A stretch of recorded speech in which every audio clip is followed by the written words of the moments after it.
In some adults with strong narcissistic traits, research suggests there is lower activity in parts of the brain responsible for empathy and emotional understanding. Two important areas involved are the anterior insular and the anterior cingulate cortex. These regions help a person recognize and feel the emotions of others.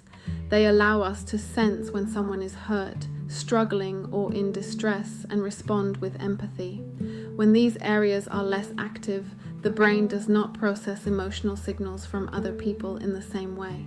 A person may hear what someone says, but they do not fully feel or register the emotional meaning behind it. They might understand a situation logically, but the emotional connection that normally guides empathy is weak or absent. Because of this, empathy can be extremely limited or almost completely missing. Even if a child is hurt, they may not feel genuine compassion. Even if an animal is suffering, the emotional response may not appear. In some cases, even when their own son or close family member is in pain, the internal emotional reaction that normally drives empathy simply does not activate. The ability to emotionally feel the suffering of others can be severely reduced. This pattern can also affect how they treat resources and responsibility. Some adults with these traits may spend money almost exclusively on themselves.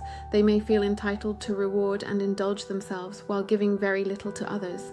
In their internal narrative, they may believe they were neglected or abandoned earlier in life, and therefore feel that the world now owes them. Because of this mindset, they may struggle to give emotional or material support even to children, partners, friends, or parents.